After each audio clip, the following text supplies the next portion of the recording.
Hi friends, welcome back to Vani వంటిల్లు. ఈరోజు మనం బియ్యం పిండిలో కొద్దిగా శనగపిండి వేసి ఇలా మనం చక్రాల్లాగా తయారు చేసుకోవచ్చు, కారపూస తయారు చేసుకోవచ్చు. ఒక్క పిండితోనే రెండు రకాలుగా కూడా మనం తయారు చేసుకోవచ్చు. ఇలా పిండి కలుపుకుంటే గుల్లగా కరకరలాడుతూ చాలా బాగా వస్తాయి. ఒక మిక్సింగ్ బౌల్ తీసుకోండి. దీనిలో ఇప్పుడు 4 కప్పులు బియ్యపిండి వేసుకుందాం. మీకు ఎంత కావాలనుకుంటున్నారో అంత బియ్యపిండి వేసుకోవచ్చు. నేను ఇట్లా 4 కప్పులు బియ్యపిండి తీసుకున్నాను. దీన్ని ఇప్పుడు ఇలా జల్లించుకుందాం. ఇలా జల్లించుకున్నాక 4 కప్పుల బియ్యపిండికి 1 కప్పు శనగపిండి వేసుకుందాం. ఈ శనగపిండిని కూడా జల్లించుకోవాలి. ఇలా జల్లించుకున్నాక దీనిలో రుచికి తగినంత ఉప్పును వేసుకుందాం.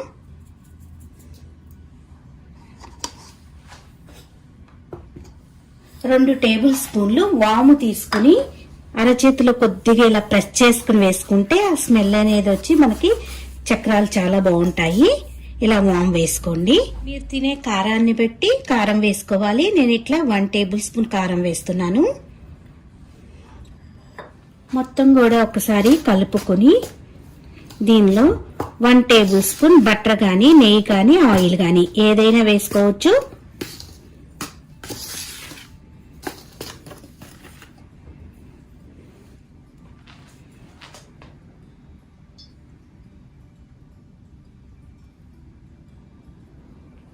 నేను ఇట్లా ఆయిల్ వేసి కలుపుతున్నాను.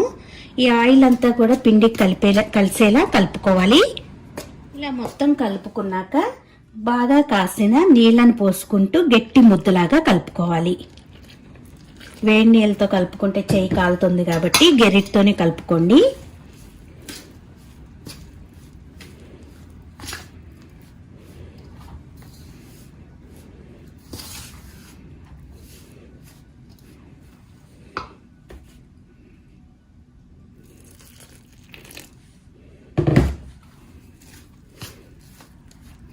కొద్దిగా చల్లగా అయ్యాక చేత్తో కలుపుకుందాం.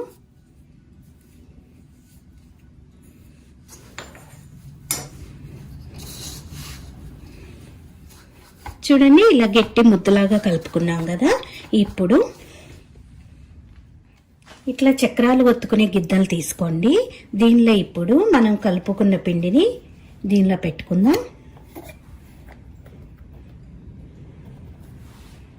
ప్లాస్టిక్ కవర్ మీద అయినా ఒత్తుకోవచ్చు, లేకపోతే డైరెక్ట్ నూనెలో అయినా ఒత్తుకోవచ్చు, లేకపోతే ఇలా గెరిటె మీద ఒత్తుకోవచ్చు.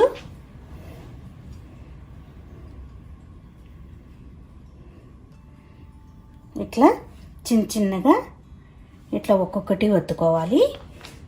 స్టవ్ ఆన్ చేసుకుని బాండీ పెట్టుకోండి. దానిలో డీప్ ఫ్రై కావాల్సినంత ఆయిల్ వేసుకోండి. ఆయిల్ వేడయ్యాక ఒత్తుకున్న వాటిని ఆయిల్లో మెల్లగా వేసి ఎర్రగా ఫ్రై అవ్వనివ్వాలి.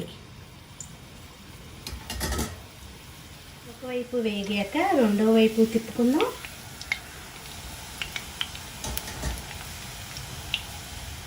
ఇలా ఎర్రగా వేగిపోయాక ఇప్పుడు ఒక గెరిట్లోకి తీసుకుందాం. మిగతా పిండి అంతా కూడా ఇలాగే వేసుకుని వేయించుకోవాలి.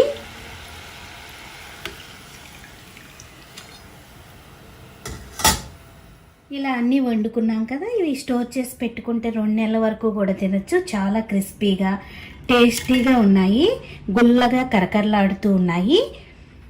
ఇదే పిండితో మనం కారపూస కూడా ఇలా వండుకోవచ్చు. చక్రాలు కావాలంటే ఇలా చక్రాల్లాగా, కారపూస కావాలంటే అదే పిండితో ఒక పిండితోనే ఈ 2 రకాలుగా కూడా తయారు చేసుకోవచ్చు. మీరు కూడా ఒక్కసారి నచ్చితే ఒకసారి ఇలా ట్రై చేసి చూడండి. లైక్ చేయండి, షేర్ చేయండి, కామెంట్ చేయండి. మరిన్ని వీడియోల కోసం వని వంటిల్ని సబ్స్క్రైబ్ చేసుకోండి. Thank you for watching.